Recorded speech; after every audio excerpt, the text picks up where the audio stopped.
I double clicked an exe in my computer and Satoshi gave it to me for free. It was great freemium on-ramping to get new users addicted. And that's how they got my Fantastic. money. I Richard, used to mine full Bitcoin unmute blocks on yourself. my own. Unmute yourself. I'm working on it. I used to mine full Bitcoin blocks on my own with no pool and get 50 Bitcoin every once in a while into my computer, mining on GPU. And then it went away. And that helped and it got bootstrap the network. Well done. That's right. Yeah. And now guess what happens? Now it's totally centralized. You have to suck D to mine Bitcoin. You got to go to a hardware manufacturer. You have to go to a hardware manufacturer that's definitely not in America and beg them, hey, can you please send me a Bitcoin miner kind of on time and not spend too much time, quote, testing it? Because the first 2 weeks are 50% profit of the entire lifetime of the machine because the difficulty is always shooting through the roof. Can you please test my machine a little bit less long so that I can try and ROI? That's also incorrect because I mine with an S9. Let's get unmute yourself on Spaces. I was going to say it's kind of incorrect because I still mine with an S9, and it, you know, I mean, although it earns fuck all, you know, there's something there. So no, but I just said that the profit is front loaded because the difficulty is going up. This is mathematically proof. But this is not debatable. That's reaching a it's centralized dog shit. If you want to mine Bitcoin, you have to suck middleman D, period. You're not even allowed to do it in China. It's illegal. And you were almost banned from doing it in the EU 2 weeks ago. Which is hilarious. Okay, I'm going to step in right now. I'm going to step in right now. The original question was to define the difference between Bitcoin and crypto. We're going to go back. I'm actually going to say, let's fuck the original question because I actually have a question for I think it's better if me and him just talk, bro. I like conversations. Richard. So here's my question for you, though. Is like, you've just noted all these things. And so what I'm curious about is like, why do you do what you do? Like, I get the money part, you know, you're rich as fuck now. You know, but like, you know, money is a means, it's not an end. So this is like, I'm actually curious to get into that. It's like, what's your driver? What's your motivation? Because like, as you said, I mean, you were one of the, like when I was early in Bitcoin, and you know, when I say early, like I'm a class of 2016, like I watched your takedown of Roger Ver in 2017. It was the fucking greatest thing I ever seen. Like it's still for me, one of the best videos. So you were like, you know, one of the most eloquent, you know, at least in my eyes, like Bitcoiners at the time. But then you kind of, and you know, don't take this the wrong way, but in my mind, like you went full retard. Like you went straight off the fucking rails, and it was kind of like, I don't know, like you got pissed off that Bitcoin crashed, and you know, you thought that you were going to get fucking rich, and then you know, then that didn't happen. So instead, you decided to roll your own shitcoin and you know, create something. Like so that's my perception. So tell me, like, what's the driver behind why you're doing what you're doing? Because it can't be just like this idea of I just want to make, you know, you're not Jesus Christ, you know, out here sacrificing yourself to make people fucking rich. Like, so what's the driver for you? I am so glad you asked that. As a matter of fact, that question is so good, people are going to think that I paid you to ask that. Hi, I'm Richard Hart. I'm the best human being in this entire industry. So I'll just give you some proof of that real quick. If you scroll back to my oldest YouTube videos, long before I ever mentioned crypto to anybody publicly, I get people to stop smoking, stop drinking, stop gambling, stop trading, drink more water, be healthier human beings. I've published multiple self-help books for free that you can go download at t.me/scivive.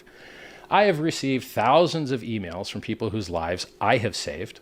I've also raised $27 million for medical research to save your life. So as far as people in cryptocurrencies go, I'm basically like a god. So even people that hate me, I get money raised to save their lives. People that have their coins on exchange and get wrecked trading, I save their lives. I get them to delay gratification. On the Bitcoin chart, you know what you see? You see a lot of wicks to the upside with liquidated shorts. Those are people whose lives are destroyed. There's no wicks to the upside in the Hex chart because there's no place to short it, so there's no liquidation. That's called the market cleaning up. You know, all that kind of shit is perfectly normal. Like that kind of stuff. No, you know, destroying people's lives is not good. No. People who play with fire, unless they get burnt, they do not learn. No, it's not true. So that what you're talking about there is basically a central banker's idea of we remove the pain receptor so that people never feel the pain of making poor decisions. If someone is stupid enough to make a fucking poor decision, like go 100x long on Bitcoin, trying to get rich quick, which the premise of that idea in the first place is fucking wrong. Like the whole point of accumulating wealth is to add some value to life, not sit on a fucking computer and jerk off while you're fucking placing longs on BitNex. Like that is not adding any value to fucking society. So as a result, the market cleans out those people who came to get fucking rich quick. So, there's a saying in markets, which is, bears get rich, bulls get rich, and pigs get slaughtered. So that kind of stuff is perfectly natural. It's a good thing. No, bro. You're just not a good teacher is the difference, okay? I took home economics when I was in school, and they taught me that when you're cooking, you turn the pan handle away from where you're walking so you don't walk by it and bump it and burn the living crap out of your leg and have hot oil and a mutated leg for the rest of your life. And when I would teach home economics, if I were to, I would teach kids not to burn their legs off. But with your type of bad education style, you think the only way to teach people is from them getting wrecked. And I assure you it's not the case. We live in a world right now where the majority of advertising for cryptocurrency is to get the users destroyed. Totally. And this 100%. Is something we actually agree on. Yep. This is something we agree on. So agree. Like I had every opportunity, for example, like a little bit more background on me is, I built a Bitcoin business and it was a Bitcoin only business. And I've foregone probably millions of fucking dollars in, sponsorships and shitcoiner money and God knows how much in terms of potential profits from enabling people to fucking gamble between shitcoins. But we don't do that. All we did was enable people to just simply swap their shitcoin dollars into Bitcoin, which is effectively what people should be doing as opposed to going out there trying to fucking earn yield. Like the whole yield market especially is just a symptom of a diseased fucking world in which people think that they should be making money for nothing. Like that concept is fundamentally wrong. No, it's not. It really is. It not. It used to be. Saving is what people should be doing. Saving is what people. No, but saving is only as useful as someone can deploy the saving. Like, so. And that's the thing. No.